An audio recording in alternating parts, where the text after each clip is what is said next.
അവന് യേശു എന്ന് പേരിടണം. അവൻ വലിയവനായിരിക്കും, അവൻ അത്യുന്നതന്റെ പുത്രൻ എന്ന് വിളിക്കപ്പെടും.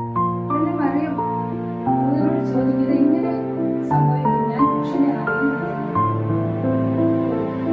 ദൂതൻ അവളോട് പറയും, പരിശുദ്ധാത്മാവ് നിന്നെ അത്യുന്നതന്റെ ശക്തി നിന്റെ മേൽ ആവസിക്കും. ജനിക്കാൻ പോകുന്ന ശിശു പരിശുദ്ധ ദൈവത്തിന്റെ പുത്രൻ.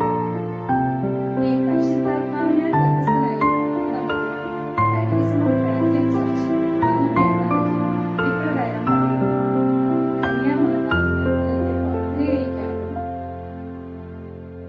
ദൈവത്തിന്റെ നിത്യസുതനെ ഗർഭം ധരിക്കാനും അവളെ സജ്ജീകൃതമാക്കിക്കൊണ്ട് ദൈവീകമായ ഒരു ഗർഭധാരണം സാധ്യമാക്കുവാനുമാണ് കർത്താവും ജീവദാതാവുമായ പരിശുദ്ധാത്മാവിനെ അയക്കപ്പെട്ടിരിക്കുന്നത്.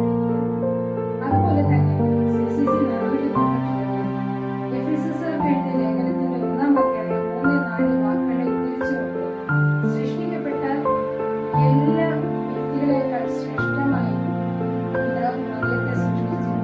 യേശുക്രിസ്തുവിൽ അവളെ ആശീർവദിച്ചു. തന്റെ മുമ്പിൽ പരിശുദ്ധ നിഷ്കളങ്കയുമായി ലോകസ്ഥാപനത്തിന് മുമ്പ് തന്നെ ക്രിസ്തുവിൽ തിരഞ്ഞെടുക്കപ്പെട്ടു. ഒരു കന്യക വിവാഹത്തിന് മുമ്പേ ഗർഭിണിയാകുമ്പോൾ അവളെ കടലിൽ കൊല്ലണമെന്നുള്ള ആവശ്യമായ ഒരു നിയമം ഉണ്ടായിരുന്നു. അത് മാതാവിന് നല്ലപോലെ അറിയാം. എങ്കിലും പരിശുദ്ധ മറിയം അതിനെ ഭയപ്പെട്ടില്ല. ദൈവത്തിന്റെ വചനത്തിൽ വിശ്വസിച്ചുകൊണ്ട് അവൾ ആ വചനത്തെ ഹൃദയത്തിൽ ആശ്ലേഷിച്ചുകൊണ്ട് ദൈവത്തിന്റെ ആശ്ലേഷിച്ചുകൊണ്ട് അവൾ പറയും, ഇതാ കർത്താവിന്റെ ദാസൻ, നിന്റെ വാക്ക് എന്നിൽ നിറവേറട്ടെ. അങ്ങനെ അവൾ യേശുക്രിസ്തുവിന്റെ അമ്മയായി.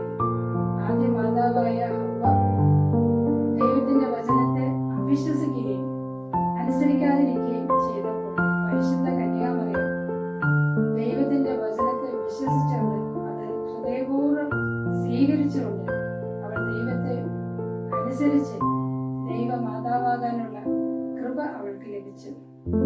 എന്റെ പ്രിയപ്പെട്ടവരെ, നാമും അവൾ നടന്ന അതേ വഴിയിൽ നടന്നുകൊണ്ട് ദൈവത്തിന്റെ വചനത്തെ വിശ്വസിക്കുകയും അനുസരിക്കുകയും അപ്രകാരം നാം നമ്മുടെ ജീവിതത്തിൽ പകർത്തുകയും ചെയ്യുമ്പോൾ ദൈവമഹത്വത്തിൽ